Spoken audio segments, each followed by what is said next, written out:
Hi everyone! Welcome to my channel at ngayon, titingnan natin ang isa pang kakilakilabot na kaso.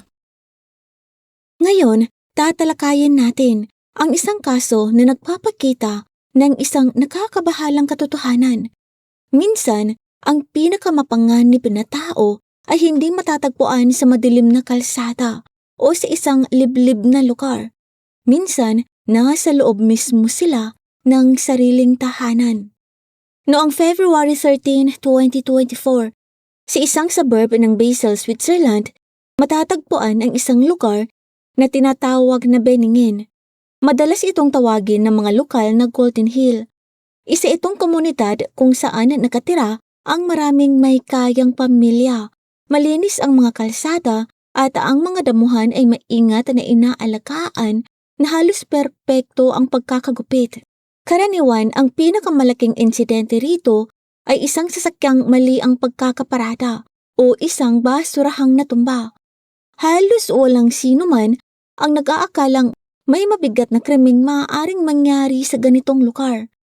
Bandang 5:30 ng hapon, sa isang pribadong daycare na kilala sa mataas na antas ng serbisyo, dalawang batang babae ang naghihintay pa rin na sunduin. Ang isa ay 3 taong gulang at ang isa naman ay 4 na taong gulang. Ang iba pang mga bata ay matagal nang nasundo ng kani-kanilang pamilya. Ang kanilang ina, ang 38 years old na si Kristina Yoksimovic, ay kilalang napaka-punctual. Hindi siya nahuhuli sa mga usapan at lalong hindi siya nawawala nang hindi nagpapaalam. Ngunit sa gabing iyon, hindi siya dumating upang sunduin ang kanyang mga anak. Paulit-ulit siyang tinatawagan ng mga empleyado ng daycare, ngunit walang sumasagot. Sinubukan din nilang tawagan ang kanyang asawa na si Mark Rapin, ngunit wala rin silang nakuha na tukon. Hindi maaaring iwanang mag-isa ang dalawang bata, kaya nakipag-ugnayan ang mga empleyado sa ama ni Kristina. Agad itong kumilos. Kilalang-kilala niya ang mga nakasanayan ng kanyang anak. Kaya mula pa lamang sa mga unang sandali ay nakaramdam na siya na may hindi pangkaraniwang nangyayari. Sinundo niya ang kanyang dalawang apo sa daycare at nagtungo kaagad sa bahay ng kanyang manukang upang alamin mismo ang sitwasyon. Pagdating niya roon, bukas ang mga ilaw sa loob ng bahay. Naroon si Mark Rapin. Hindi ito mukhang nagmamadali o napapalisa. Sa katunayan, kalmado siya, relax, at tila normal ang kilos. Inanyayahan pa niya ang kanyang biyenan na maghapunan. Habang naghahanda ng pagkain, casual siyang nakikipag-usap sa dalawang bata. Nang direkta siyang tanungin kung nasaan si Kristina, mahinahon niyang sinabi na lumabas lamang ito upang asikasuhin ang isang bagay. Ngunit agad napansin ng ama ni Kristina na walang katotohanan ang paliwanag na iyon. Hindi kailanman iiwan ng kanyang anak ang sariling mga anak sa daycare habang pinapatay ang kanyang telepono at nawawala ng walang anumang abiso. Dahil dito, nagpasya siyang tingnan mismo ang buong bahay. Habang bahagyang nakatalikod si Mark at abala sa kusina, tahimik na umalis ang matanda sa sala. Isa-isa niyang sinuri ang malawak na bahay. Una niyang nilipot ang mga silid sa itaas. Pagkatapos, bumaba siya patungo sa basement. Naroon ang isang karaniwang laundry room at katabi nito ang playroom ng dalawang batang babae. Sa isang sulok ng silid, may napansin siyang kakaiba. May ilang malalaking itim na trash bags na maayos na nakasalansan sa sahig. Isa sa mga ito ay hindi lubusang nakatali. Lumapit siya at napansin ang isang hibla ng kulay blanding buhok na nakausli mula sa plastik. Dahan-dahan siyang yumuko at bahagyang binuksan ang gilid ng bag. Sa loob nito, tumambad ang ulo ng kanyang anak na babae. Nakatali pa rin sa ponytail ang kanyang buhok. Ang oras noon ay 9:47 ng gabi. Lubos na nabigla at halos hindi makapaniwala sa kanyang nakita. Mabilis na tumakbo palabas ng bahay ang matanda at lumabas sa kalsada. Sumigaw siya ng tulong sa unang taong kanyang nakita. Agad na nakipag-ugnayan ang mga tao sa mga otoridad. Pagdating ng mga pulis, pumasok sila sa bahay at inaresto ang may-ari ng tahanan na nananatiling kalmado sa kabila ng sitwasyon. Ang lalaking ito, na sa paningin ng marami ay isang matagumpay na negosyante, ay nagtatago pala ng isang napakadilim na katotohanan. Ngunit sino nga ba ang babaeng ang buhay ay nagtapos sa basement ng sarili nilang tahanan? Nakakagulat isipin kung gaano kadaling malinlang ang marami sa atin ng isang maayos at kahangahangang social media profile. Kapag nakikita natin ang mga larawan ng mayayaman at matagumpay na tao, madalas nating isipin na perpekto ang kanilang buhay. Ngunit upang maunawaan kung sino talaga sila, bago pa dumating ang mga pulis sa kanilang bahay, kailangan nating balikan ang kanilang nakaraan. Si Kristina Yoksimovich ay isinilang noong April 15, 1986. Lumaki siya sa Switzerland sa isang pamilyang may ugat ng Serbian. Sa simula, hindi naman talaga niya pinangarap ang mundo ng fashion. Ngunit nang siya ay 16 na taong gulang, nilapitan siya ng isang modeling scout habang naglalakad sa isang kalye sa Basel at hinakayat siyang subukan ang pagmomodelo. Tinanggap niya ang alok. Pagsapit ng 2007, napanalunan niya ang titulong Miss Northwest Switzerland. Hindi nagtagal, nakapasok din siya sa finals ng prestigyosong Miss Switzerland competition. Dahil sa mga tagumpay na ito, nabuksan sa kanya ang maraming oportunidad sa international modeling, mga biyahe sa ibang bansa, photoshoot at runway shows. Sa paglipas ng panahon, nakita niya mismo ang mahirap at mapaghamong realidad sa likod ng industriyang iyon. Matapos makakuha ng sapat na karanasan, nagpasya siyang baguhin ang direksyon ng kanyang karera. Iniwan niya ang pagmomodelo at nagtayo ng sarili niyang coaching agency. Sa halip na siya ang nasa harapan ng kamera, nagsimula siyang magturo at gumabay sa mga kabataang babaeng nais pumasok sa industriya. Itinuturo niya kung paano maglakad sa runway, kung paano dalhin ang sarili ng may kumpiyansa, kung paano harapin ang mahihirap na casting at kung paano talaga gumagana ang industriya sa likod ng mga nakikita ng publiko. Ayon sa mga nakakakilala sa kanya, si Kristina ay isang taong organisado, disiplinado at may matibay na paninindigan. Isa siyang babaeng unti-unting itinayo ang sarili niyang negosyo mula sa simula.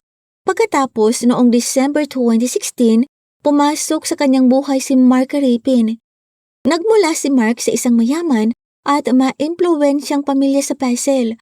May edukasyon siya sa Commercial Innovation and Design at isa siyang matagumpay na negosyante na kabilang sa mga mataas ang katayuan sa lipunan, kung saan malaking halaga ang ibinibigay sa prestihiyo at reputasyon.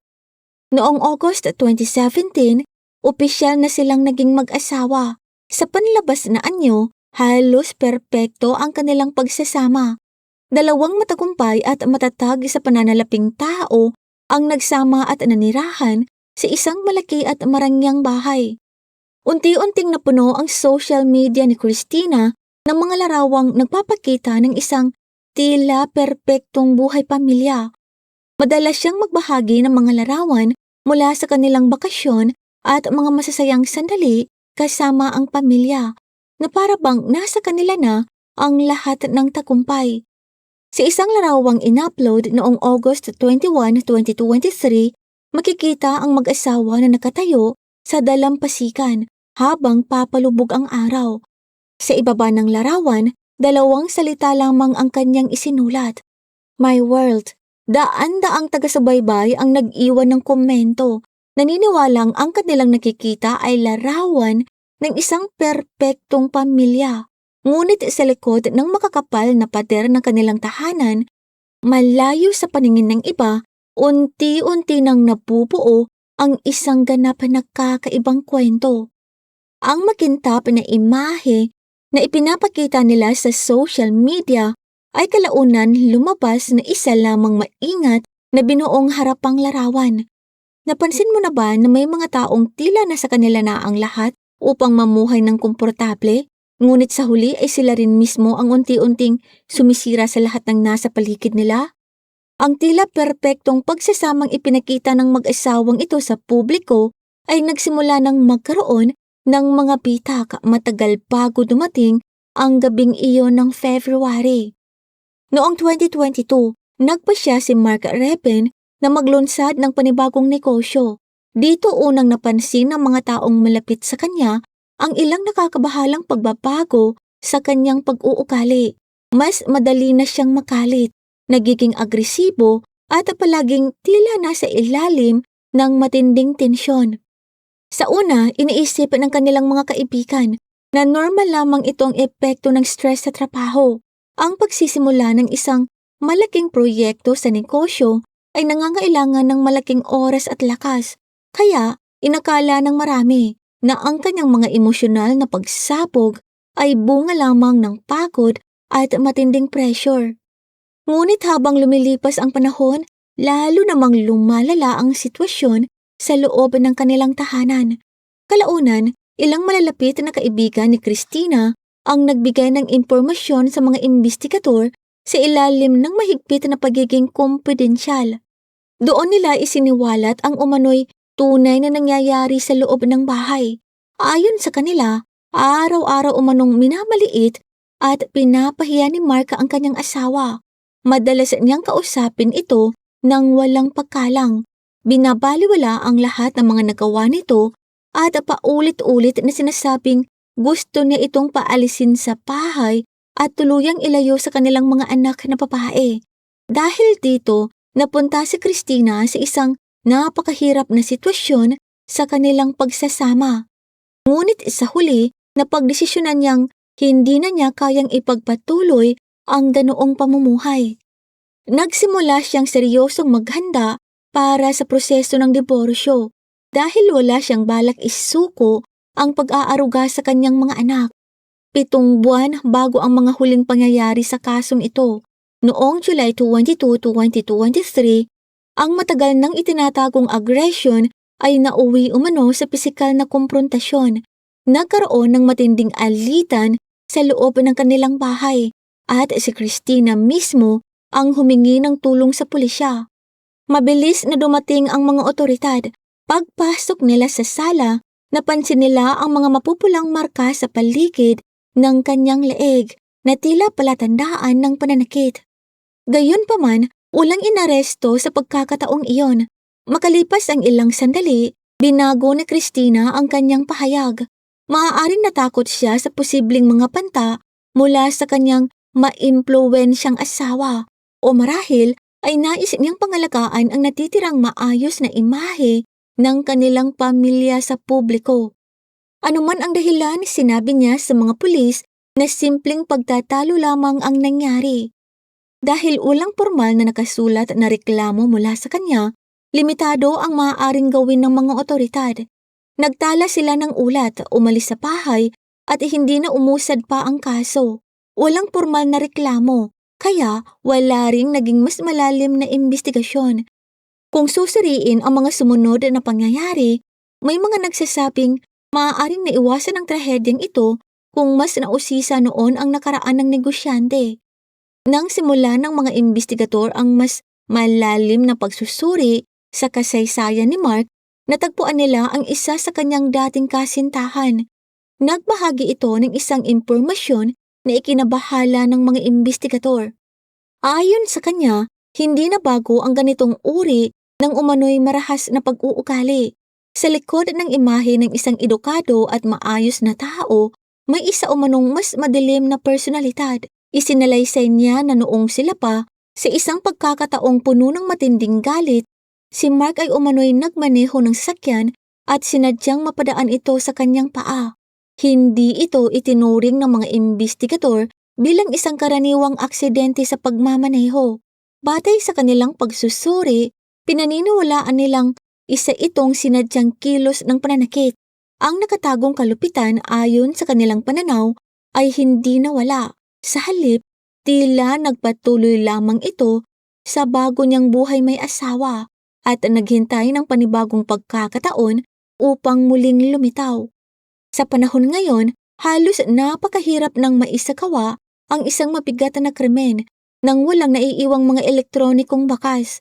Maaaring linisin ng isang tao ang sahig, itago ang mga personal na gamit at ayusin ang pinangyarihan. Ngunit may mga ebidensyang mas mahirap burahin. Ang mga record na nakaimbak sa mga bank server at online shopping database, bawat pag-click, bawat pagbabayad, at bawat kilos sa internet ay nag-iiwan ng bakas sa kung saan. At kung minsan, ang isang simpleng bank statement ay maaaring magbigay ng mas maraming impormasyon tungkol sa paghahanda sa isang krimen kaysa sa anumang testimonya ng saksi. Kaya naman, tingnan natin kung ano-ano ang natuklasan ng mga investigador nang simulan nilang suriin ang mga electronic device na pagmamay-ari ng respetadong negosyanteng ito. Habang nakakulong ang sospek matapos siyang arestuhin, agad na sinimula ng technical unit ng pulisya ang pagsusuri sa kanyang mga electronic device. Nakuha ng mga analyst ang access sa kanyang mga bank account, browser history, at mga kamakailang online na transaksyon. Maingat nilang sinuri ang mga record sa loob ng maraming buwan isa-isa. Sa una, mistula lamang itong karaniwang listahan ng mga gastusin. Ngunit habang lumalalim ang pagsusuri, unti-unti itong nagpakita ng isang mas nakapapahalang larawan. Isang detalyadong pagkakasunod-sunod ng mga hakbang na tila nagpapakita ng maagang pagkahanda. Isang buwan bago ang mga pangyayaring naganap sa basement laundry room, bumisita ang may-ari ng bahay sa isang website na nagbebenta ng mga kagamitan para sa commercial na negosyo. Nagbebenta ang kumpanyang iyon ng mga profesional na kagamitan para sa mga restauran. Doon umorder si Mark ng isang malaking industrial grade mixer. Hindi ito isang karaniwang gamit sa kusina ng pribadong tahanan. Isa itong mabigat at mataas ang kapasidad ng makina na idinisenyo para sa operasyon ng mga komersyal na kusina. Karaniwan itong ginagamit sa pagproseso ng malalaking dami ng pagkain sa loob ng mahabang oras. Matapos maipadala ang naturang kagamitan, dumating ito sa kanilang bahay sa Golden Hill at inilagay sa basement. Pagkaraan ng humigit kumulang 2 linggo, bago ang gabing iyon ng February, may isa pang partikular na transaksyon na napansin ng mga investigador sa kanyang banking records. Umorder si Mark ng 2 malalaking lalagyan ng hydrochloric acid. Isa itong lubhang kinakaing kemikal na karaniwang ginagamit sa isang industrial na proseso at espesyal na paglilinis. Ang ganitong dami ay hindi karaniwang ginagamit para sa pang-araw-araw na gawaing bahay. Ayon sa mga investigador, ang mga lalagyang ito ay naihatid din mismo sa tirahan ng pamilya. Ipinagtabi ng mga investigador ang mga nakaprint na record ng mga transaksyon at inayos ang mga ito ayon sa petsa. Nang makita nila ang buong pagkakasunod-sunod, naging malinaw sa kanila ang kabuoang larawan.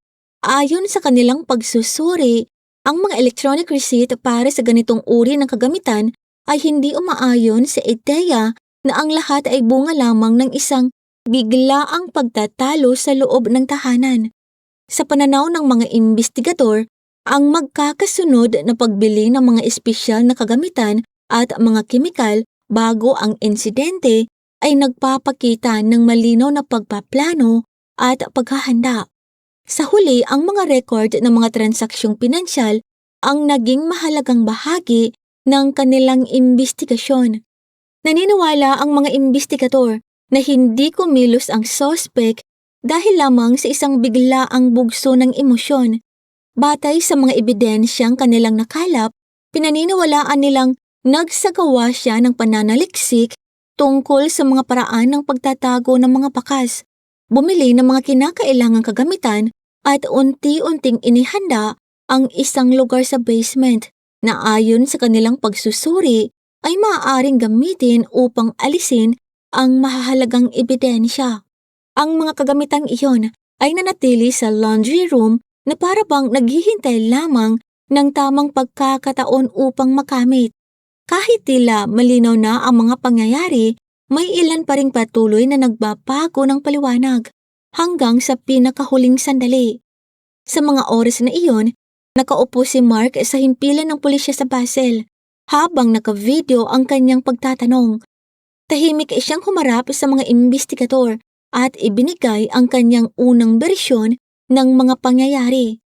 Ayon sa kanya, pag-uwi niya sa bahay noong araw na iyon ay natagpuan na niya ang kanyang asawa ay wala ng buhay sa paanan ng hagdan. Sinabi rin niya na sa halip na tumawag sa mga serbisyong pang-emergency, labis umano siyang nabigla at natakot. Dahil sa pangambang siya ang mapagbintangan o maaresto, sinabi niyang nagkamali siya ng pasya at sa kanyang matinding pagkalito ay sinubukan niyang itago ang nangyari. Matapos pakinggan ang salaysay na ito, nagtanong ang mga imbestigador ng isang mahalagang katanungan. Paano maipapaliwanag na ang isang kilos na umano'y bunga lamang ng matinding pagkabigla ay nauwi sa maingat na paglalagay ng mga labi sa mga plastic bag? Nang mapansin ni Mark na hindi nakukumbinsi ang mga imbestigador sa paliwanag na iyon, muli niyang binago ang kanyang kwento. Sa pagkakataong ito, inilahad niya ang isang bersyon na nakabatay sa self-defense o pagtatanggol sa sarili. Ayon sa kanya, nagkaroon sila ng mainit na pagtatalo ng kanyang asawa noong gabing iyon. Iginiit niyang si Christina mismo ang unang humawak ng kutsilyo at lumapit sa kanya. Sinabi niya na napilitan lamang siyang ipagtanggol ang sarili at subukang maagaw ang hawak nitong patalim.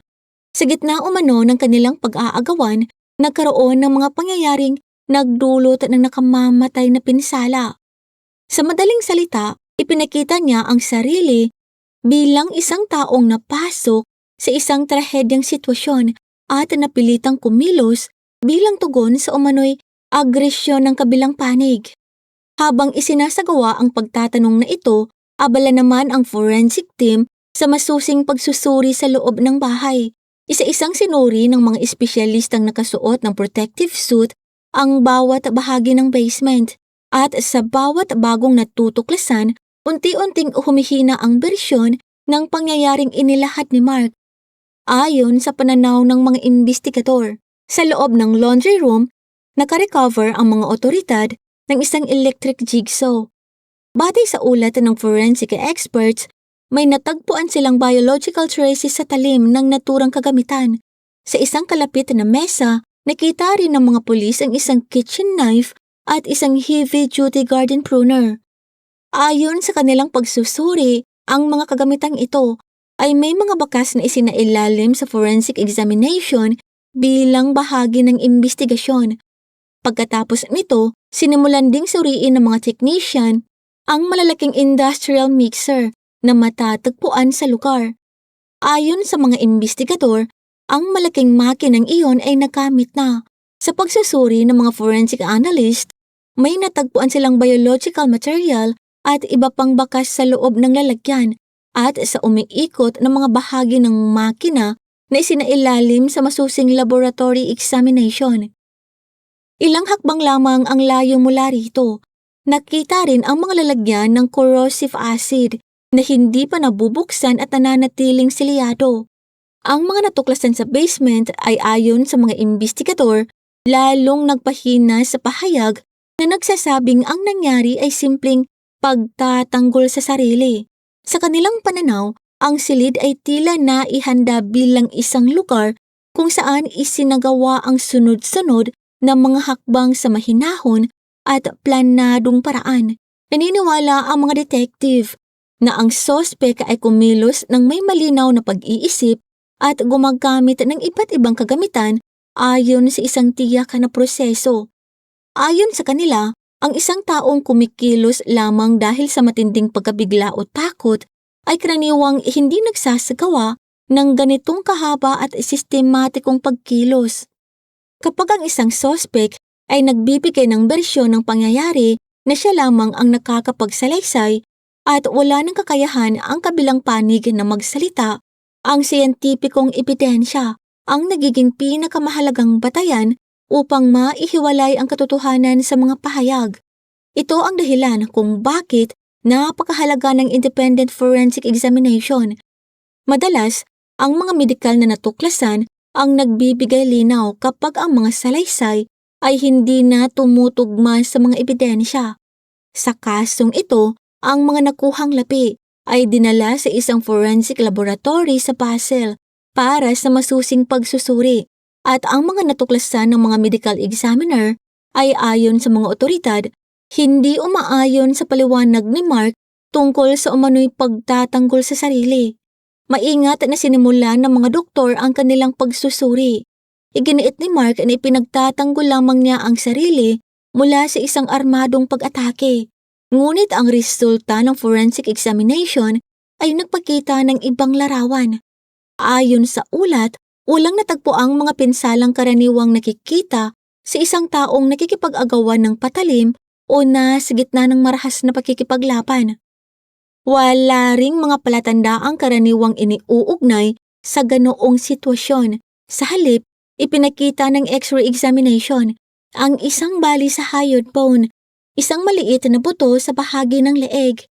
Mahalagang malaman na ayon sa mga medical examiner, ang ganitong uri ng pinsala ay kadalasang nauugnay sa matinding puwersang naipataw sa leeg sa loob ng isang yugto ng panahon. Batay sa kanilang pagsusuri, tinukoy ng mga eksperto ang sanhi ng pagkamatay sa paraang hindi umaayon sa bersyon ng mga pangyayaring inilahad ng sospek. Habang nagpapatuloy ang forensic examination, may iba pang natuklasan ang mga imbestigador na lalo pang nagbigay ng bagong direksyon sa kaso. Napansin ng mga doktor ang mga palatandaan ng mas naunang pinsala sa iba't ibang bahagi ng katawan, mga bakas na ayon sa kanilang pagsusuri ay hindi nagmula sa araw ng insidente. Ipinahiwatig ng mga ebidensyang ito na ang mga naturang pinsala ay naganap bago pa ang huling pangyayari. Dahil dito, sinabi ng mga imbestigador na ang forensic findings ay umaayon sa mga naunang pahayagan ng ilang malalapit na kaibigan ni Christina na nagsabing matagal nang may seryosong suliranin sa loob ng kanilang tahanan. Sa kanilang pananaw, hindi ito mukhang isang nag-iisang insidente, kundi bahagi umano ng isang mas matagal na sitwasyon. Kalaunan, may isa pang detalyeng natuklasan sa forensic examination na ikinagulat maging ng mga betiranong imbestigador. Ayon sa ulat ng mga medical expert, may bahagi ng katawan ng biktima na wala na nang isagawa ang pagsusuri. Mula sa pananaw ng forensic science, sinabi nilang ang detalyeng ito ay walang malinaw na kaugnayan sa pagtatago ng ebidensya. Nang konsultahin ang mga criminal psychologist, nagbigay sila ng kanilang interpretasyon batay sa kanilang propesyonal na pagsusuri. Ayon sa kanilang opinyon, ang naturang natuklasan ay maaaring sumasalamin sa matinding antas ng kalupitan at sa isang simbolikong pagpapahayag ng malalim na galit laban sa kababaihan. Ito ay isang interpretasyong psikolohikal at hindi hiwalay na hatol ng hukuman. Ito ay isang interpretasyong psikolohikal at hindi hiwalay na hatol ng hukuman. Dahil dito, agad na isinailalim si Mark sa masusing psychiatric evaluation. Sa loob ng mahabang oras, isinagawa ng mga espesyalista ang serye ng panayam at pagsusuri. Batay sa kanilang inilabas na konklusyon, ipinakita umano ni Mark ang mga katangiang iniuugnay sa matinding psychopathic traits, kabilang ang kakulangan sa emosyonal na pakikiramay at limitadong pagpapakita ng empatsya sa iba. Napansin ng mga imbestigador na halos wala silang nakitang palatandaan ng pagsisisi mula sa kanya tungkol sa mga nangyari.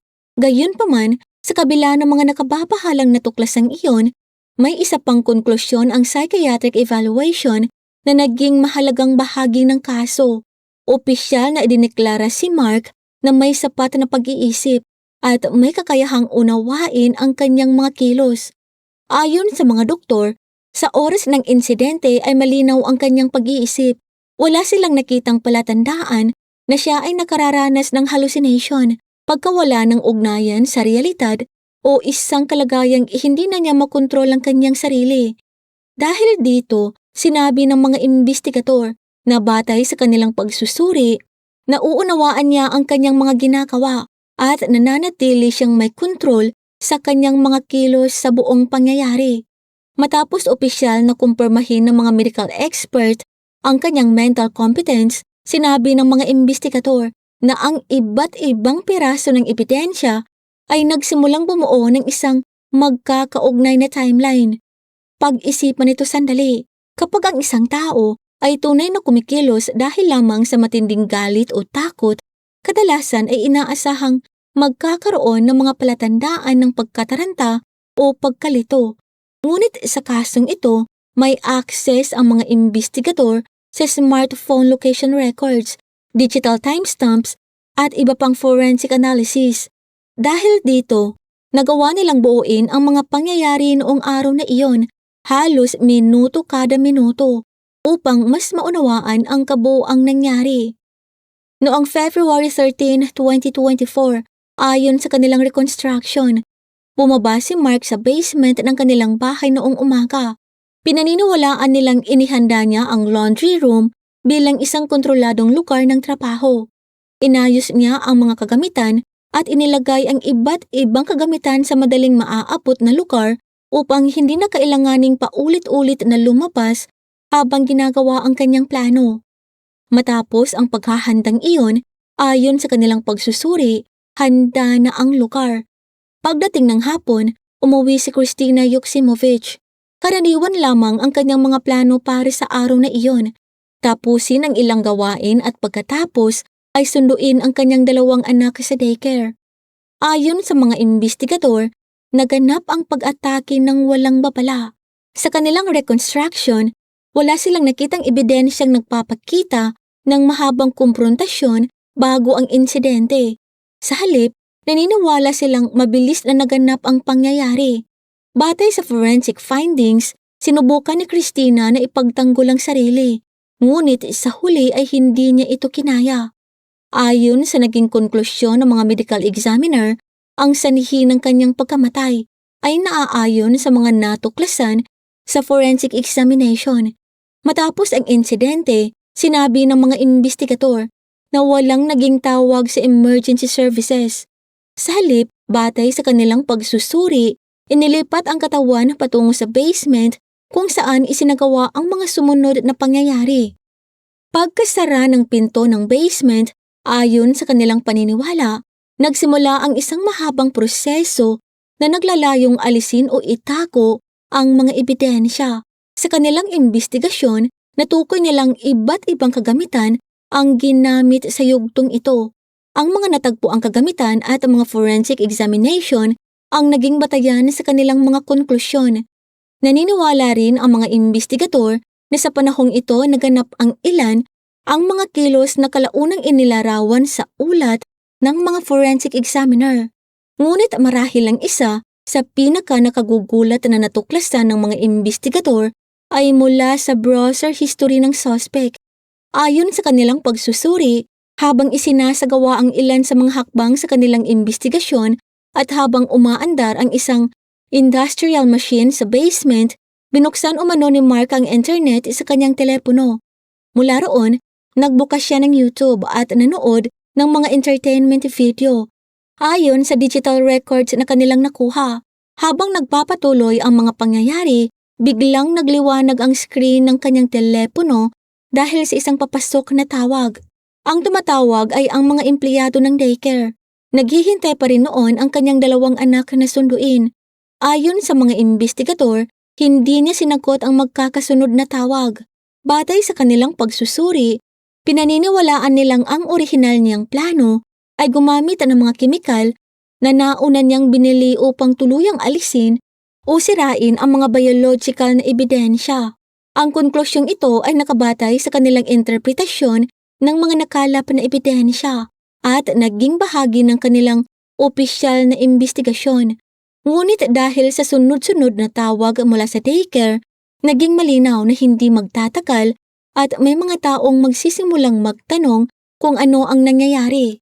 Sa puntong iyon, ayon sa mga investigador, Hindi na niya nagamit ang mga kemikal na nauna niyang binili at nanatili ang mga ito na hindi na bubuksan.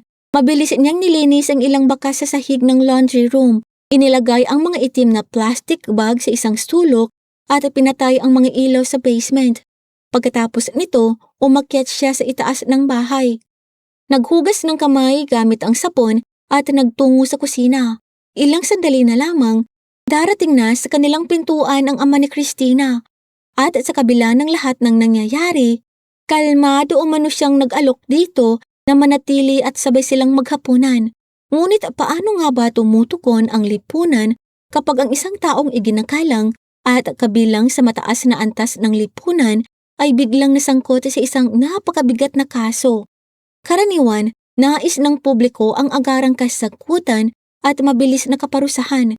Subalit ang sistema ng hustisya ay may sariling proseso at mahigpit na mga tuntunin. Matapos ang pag-aresto at ang pagkalap ng maraming ebidensya, gumawa ng inaasahang hakbang ang legal team ni Mark. Naghain ang kanyang mga abogado ng kahilingan na siya ay makalaya pansamantala sa pamamagitan ng piyansa habang hinihintay ang paglilitis. Iginiit nila na dapat siyang manatili sa malayang kalagayan habang nagpapatuloy ang kaso sa halip na manatili sa kulungan. Ngunit mahigpit ang naging tugon ng hukuman. Matapos suriin ang psychiatric evaluations at ang kabuoang nilalaman ng case files, agad na tinanggihan ng hukom ang kahilingan. Simple ang naging batayan ng desisyon. Ayon sa mga investigator at medical experts, itinuturing nilang mataas ang panganib na maaaring idulot ng nasasakdal sa lipunan. Kaya, hindi nila nakitang nararapat siyang palayain habang nagpapatuloy ang kaso. Dahil dito, nanatili siya sa kustodiya ng mga otoridad. At nang mapagtanto niyang halos wala ng posibilidad na makalaya sa nalalapit na panahon, pinili niyang manahimik. Hanggang sa kasalukuyan ayon sa ulat, wala pa rin siyang naibibigay na malinaw na motibo o paliwanag kung bakit umabot sa ganitong trahedya ang mga pangyayari. Ngunit ang pinakamabigat na epekto ng kasong ito ay bumagsak sa mga taong walang kinalaman sa nangyari. Sa loob lamang ng isang gabi, 2 batang babae ang tuluyang naulila sa kanilang ina, habang ang kanilang ama naman ang naging pangunahing nasasangkot sa kasong ito. Sa ngayon, isang mahirap at emosyonal na legal na usapin ang isinasagawa tungkol sa kinabukasan ng 2 bata. Ang mga magulang ni Christina, ang mismong mga taong unang nakaramdam na may mali at humarap sa isang napakasakit na pangyayari sa loob ng bahay, ay nagsisikap na makuha ang kustodiya ng kanilang mga apo upang sila mismo ang magpalaki sa mga ito. Ngunit lalo pang naging komplikado ang sitwasyon. Ang kapatid na babae ni Mark ay kumuha rin ng mga abogado at nakilahok sa usapin tungkol sa kustodiya. Hiniling din niya na ang 2 bata ay mailagay sa pangangalaga ng kanyang pamilya. Dahil dito, nahaharap ang mga child welfare authorities sa isang napakahirap na desisyon. Kailangan nilang timbangin kung saan mas magiging ligtas at mas matatag ang kinabukasan ng 2 bata at kung aling kapaligiran ang makapagbibigay sa kanila ng pangmatagalang pag-aaruga at seguridad. Inaasahang magsisimula ang pangunahing pagdinig sa kasong ito sa mga susunod na buwan. Posibleng sa yugtong iyon ay marinig ng publiko ang opisyal na hatol ng hukuman. Ngunit higit sa lahat, ang kwentong ito ay nag-iiwan ng isang mahirap at tanggapin ng katotohanan. Ang pagkakaroon ng matagumpay na negosyo, malaking bahay sa isang tahimik na komunidad at mga larawang tila perpekto sa social media ay hindi garantiya ng tunay na pagkatao ng isang tao. Maaaring magmukhang makalang, maayos manamit at may magandang reputasyon ng isang tao. Ngunit iba pala ang kanyang kilos kapag wala na sa harap ng publiko. Ang mga kasong tulad nito ay nagtutulak sa marami na pag-isipan ang mahalagang tanong tungkol sa tiwala, pamilya at mga babalang palatandaan na kung minsan ay hindi agad napapansin hanggang sa huli na ang lahat. Maraming salamat po sa panunood. Kung hindi naman po kalabisan, Paki-like at subscribe po sa aking channel and as always, keep safe everyone.